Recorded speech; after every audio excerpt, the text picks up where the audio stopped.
Who wants the cure for decadence? Some of you are like, yay. Some of you are like, oh no, I want to keep doing I quite like cappuccino and porn, thanks. I get it. So like, let's look at this really light. Don't take yourselves too seriously. Forgive yourself that we're in this context we're in. You know, if this was the fall of Rome, yeah, you're allowed to fuck one horse or something like that, right? Like, you can give yourself cut some slack. I've ruined YouTube now, I've mentioned that.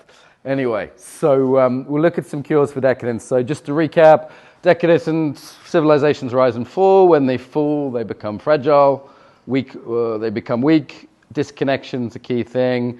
Meaning is out the window. That leads to many, many issues. This is compounded by modernity and post-modernity, which we're in now, and even some things that are specific about the West, like individualism. So that leads to a very old-fashioned term, a lot of vices. So even this word is, it sounds like Victorian, doesn't it? Like those of you who speak English. So vice, it's like, it's almost like a sin, yeah? Your vice. So people were asking me what that is, and I said, well, it's the opposite of a virtue. The Greeks would talk a lot about virtues. There's Plato's list, and then there's this list, and classical lists of virtues you'll find, 7 or 9 or 10. And they're actually pretty cross-cultural. Like most cultures would agree, say bravery is a virtue, yeah, for example. Kindness is a virtue. So in postmodernity, we tend to throw out the idea of good and bad. So there's no right, no wrong, there's no good, no bad. Two main problems with that. One, it's impossible, so it sends you crazy, because you have to orientate. You have to make decisions about what job you do, who you marry, how you want your kids raised. You have to have values. It's impossible not to have values. Yeah. The other one is evil flourishes. Okay.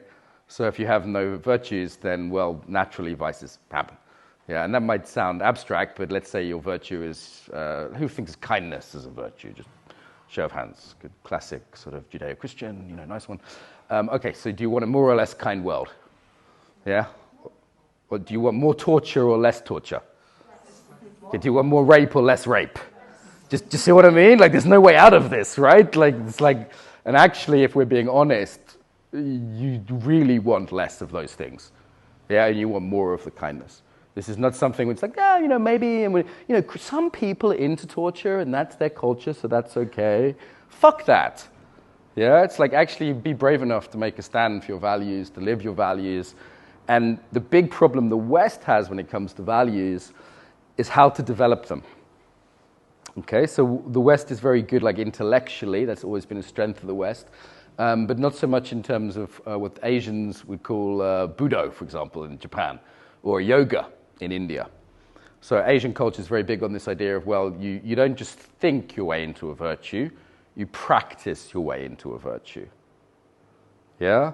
So if I was working with a group of business leaders, I said, what makes a good leader? They might say, to be brave and compassionate and to be this and that.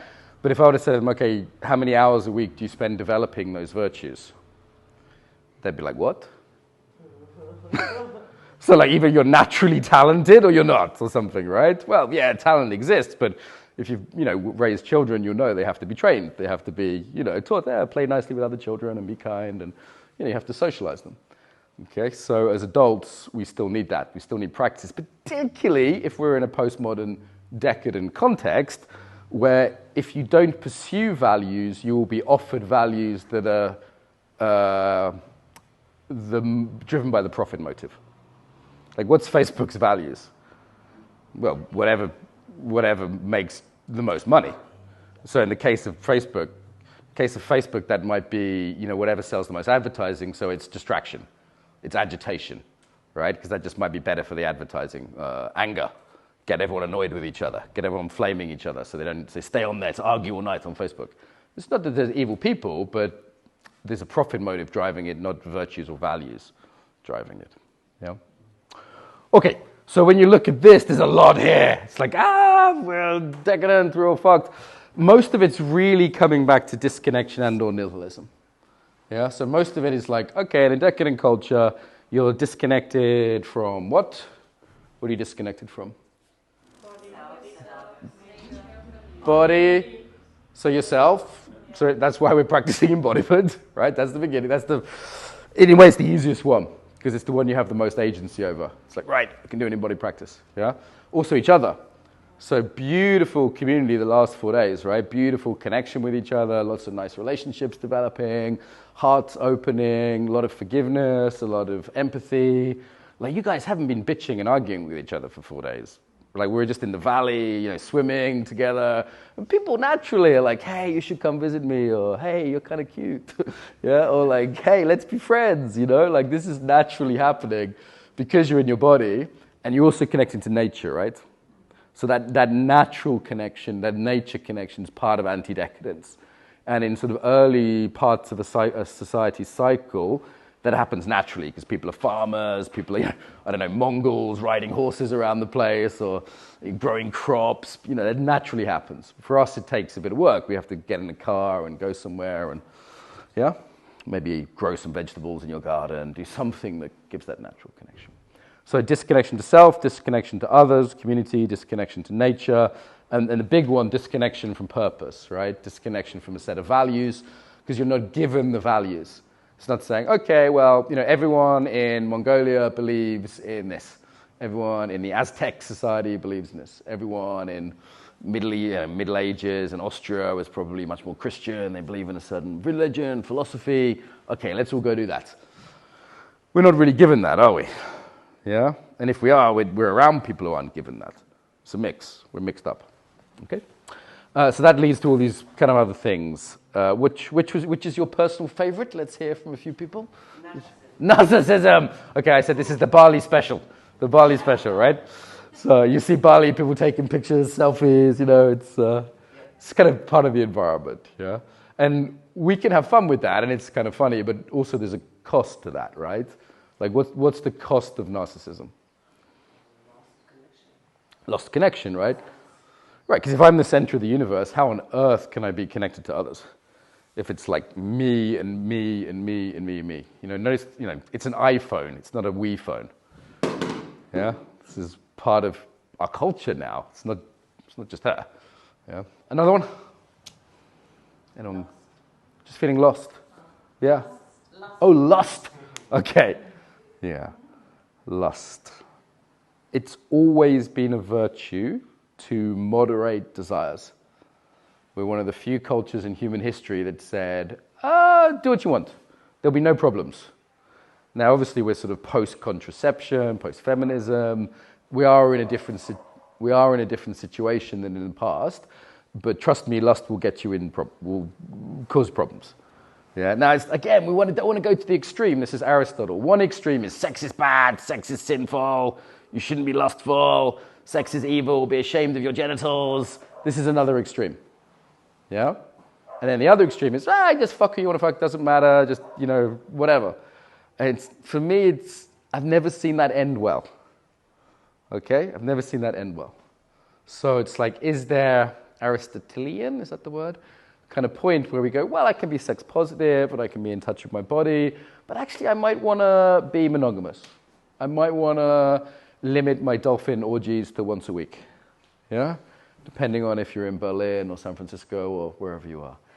So can we say, yeah, there's a middle ground. There's some spice for our life without it becoming the point of life. Yeah? So naturally, when people don't have meaning, they will be drawn to pleasure of various kinds.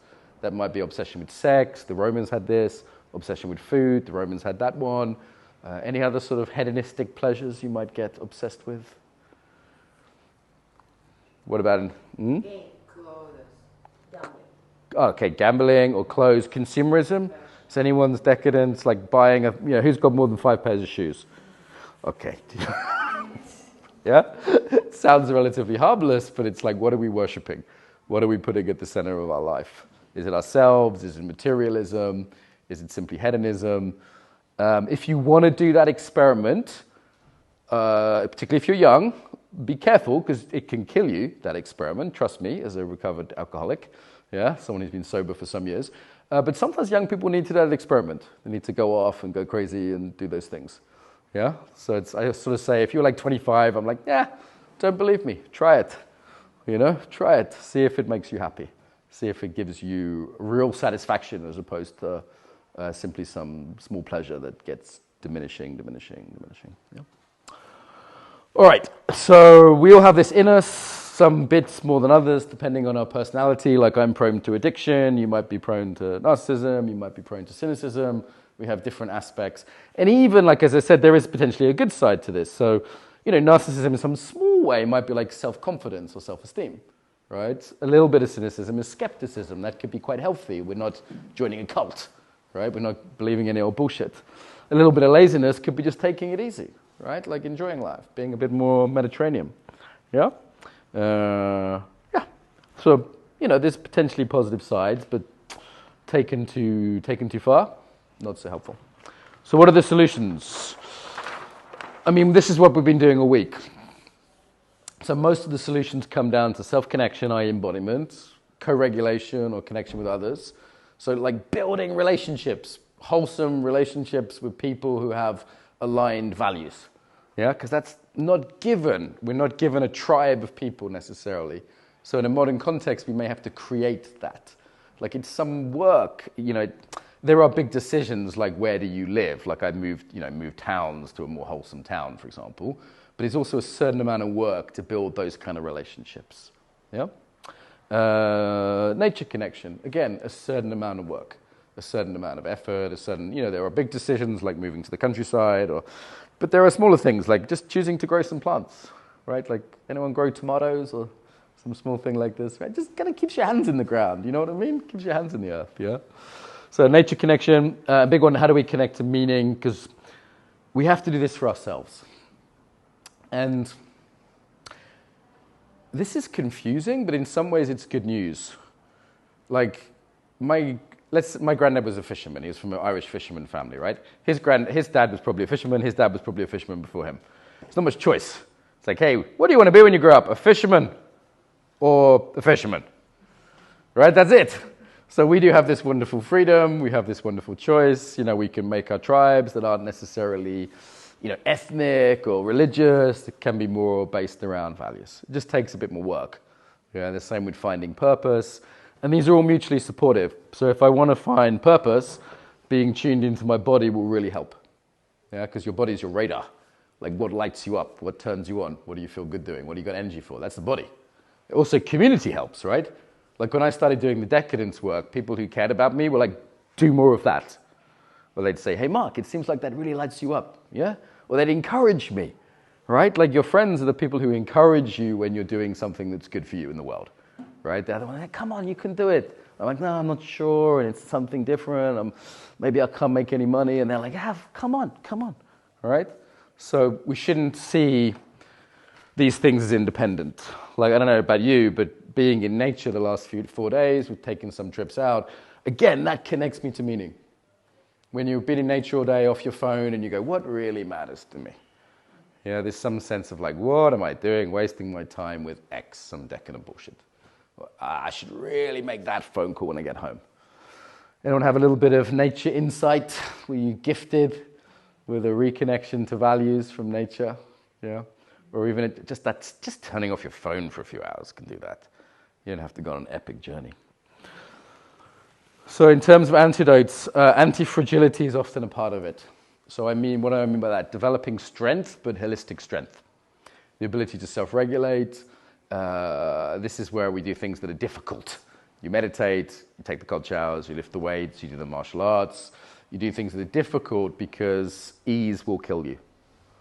Yeah, ease just gradually makes you weaker. Then you're not able to handle the bad things in life when they happen because they will. I mean, decadent societies, things get easy, but you're still subject to old age, disease, death. Your loved ones will still die, and you'll be at their funeral having to read the eulogy. It doesn't matter how easy your life's been. It won't be easy that day. You can be the most rich, luxurious man in the world who wakes up and has 5 people give them a massage and eats caviar for breakfast, but when you get cancer, you're going to need some inner strength. Yeah? When your mum gets cancer, when your kid gets cancer, God forbid. Yeah?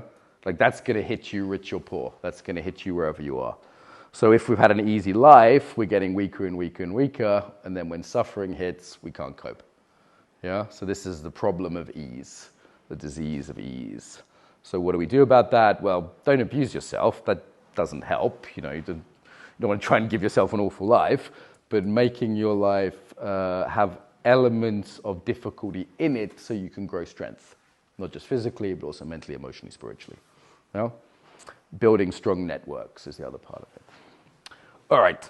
So anti-fragility, purpose. These are just a few of the antidotes you may have come up with in your little groups. So if you are naturally arrogant, egoic, narcissistic, selfish, please put your hand up if this is a tendency, something like this. It's probably more like half of us if we were being honest, yeah? So service is very useful. Yeah, actually being of service to others rather than being like me.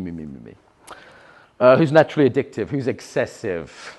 My Italians lounging in the corner with their sunglasses on over there, yeah? Yeah. So moderation. Buddhism, they'd call it a renunciation. Okay, that might be something like, me giving up alcohol, all alcohol permanently. That's necessary for me personally. For you, it might be, you know what, I'm just going to, take cocaine once a week. Yeah, and some periods of abstinence. It might be I'm going to do sober November or sober January, or I'm going to have a celibate month every year, just to kind of reset the fact that I can be excessive with my sexuality, for example. Yeah. So, Buddhist retreats, periods of abstinence. Again, it's sort of not very cool, is it? It's not very sexy. It's a lot of spirituality kind of now, which is like, you can have everything, and, just like, yeah, sometimes just take a break. Take a break. And this is a very individual decision. So I can't drink if I want to be well, but some of you can. Many of you can, right? And again, it's up to you to be honest. What's the level? Yeah? What's the level? Okay? For some of you, it's a glass of wine a night. For some of you, it's a bottle of wine a night. But be honest. Where's the limit where you go, yeah, now I'm slipping into decadence? Okay? So these are some generalities. There are others. What did you guys come up with as solutions for your personal vices? Connection, yeah. Connecting to others. Be present. Being present, right. So part of decadence is that distraction, right? Always being somewhere else, yeah. Also consumerism. What's the solution to that? We're told, like, we've got to get more. And in a learning context, like you guys have this, like every group I work with, it's like, I've got to capture everything. I've got to get everything. Sometimes people like, buy all my books at the back. They're like, I want all your books. I'm like, are you going to read them? Really? It's like taking pictures of everything and can I have your slides? People really want to, and I get it. That can come from a beautiful place, but it's a kind of consumerism, actually. It's a kind of grabbing. Yeah. For me, physically slowing down in breath and body is Right. a real antidote to consumerism. Right. It's fast and it's unthinking. So as soon as I literally slow what I'm doing, I have to connect with the behavior. Right. So one of the things some of you do our KEC course, our coaches course, we have what's called the pause or the pit stop. 5 times a day, your phone goes off and you just take a moment. So if I'm standing, usually I'm like on the balls of my feet, like I've got to get the thing, I've got to do the thing, rush, busy, anxious, and it's just coming into my back, onto the balls of my feet, the heels of my feet. Breathing a little deeper, letting my shoulders drop. Okay, what the fuck am I doing? Or another question, what really matters to me now? And I find myself, I'm pursuing some bullshit on my phone or whatever it is. Like, okay, so even just those little pauses, you don't have to become the meditation master, it can be enough to kind of reorientate you to your own values away from the consumer ones. Yeah? Good. Yeah. I just thought about how COVID was really healthy for me in a way. To take time out. Yeah. Yeah. It was like really to reset and to see Yeah. what I have and what I don't have and practice to be on my own and be away from stuff. Yeah, I heard that, not the same for everyone, of course, but I definitely heard that from a few people. It interrupted the automated rushing of their life for some people. Yeah, for others, not so much. Yeah. Good. What was your, if you don't mind being recorded, your voice, what was your one? Yeah, Christina. Simplicity and silence. Right. So for me, like, I would put like moderation, simplicity, silence, taking a pause, whether that's a micro pause or, a week solitary retreat, for example, or, 10-day Vipassana. Yeah.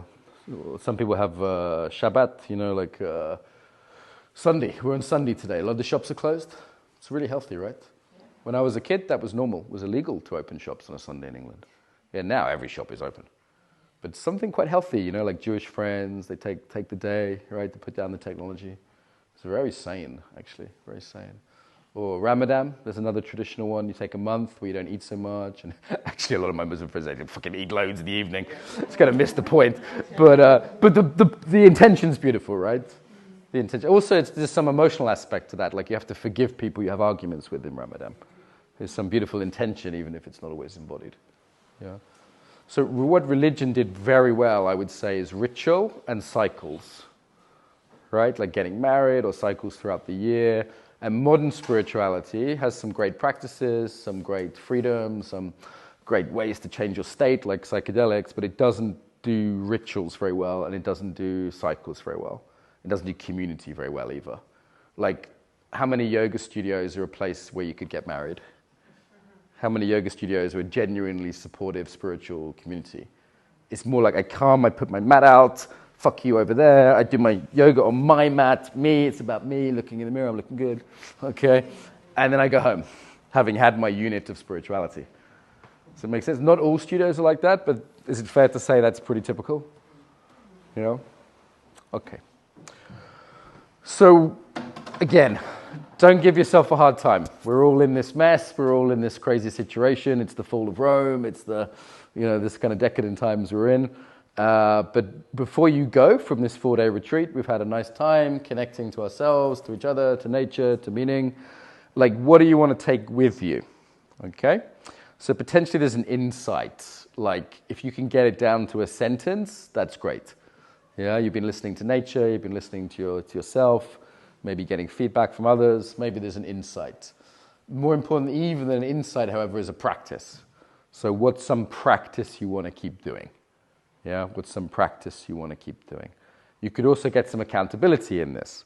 So, you know, if we do a 6-month course, you have a peer group every week, you check in, there's some accountability. You might just choose one person here, swap details. It's a little bit of community. Yeah, okay, every Friday we're going to do this. Or maybe your decadence thing is you're sort of resentful, right? So you say, okay, my practice is gratitude. I'm going to do a gratitude practice, and we're going to text each other every night a little list of things we're grateful for. A little bit of accountability, a little bit of community. Yeah? It's not the same as being in a village. It's not the same as being in a, you know, a church of people who all believe the same things, but it's a hell of a lot better than being on your own. Does this make sense? Yeah? So I would love you all to walk away with like one insight that you've clarified into a single sentence. You can have that tattooed tomorrow on your arm, or maybe just put it on your desk. And one practice which is like, all right, this is going to reduce this aspect of decadence. It's going to, if you prefer, build a virtue. It's going to build a virtue or reduce a vice. Make sense? Any questions? You all look very relaxed. Okay, cool. So back in your little groups, no rush, take your time, let's say 20 minutes, talk to each other, see if you can work it out. One thing, make your practice concrete. So sometimes I hear people say, I'm going to be more embodied. Okay, bullshit. Like how is the question, right? Okay, so it's like, what's your okay, I'm going to do, you know, this embodiment practice every day for 10 minutes. Okay, great. Even then, what time of day? How are you going to remember? So be kind of like assholes to each other in a friendly way. If somebody says anything that's just a bit vague, pin them down. Yeah, so what do you mean by that? How are you going to remember? Like, come on, is that realistic? You're going to do 2 hours of yoga a day? Seriously? With your life? Really? Yeah, so we've got 20 minutes. It's enough time to sort of poke people and make sure it's actually going to happen. Cool? All right, let's go.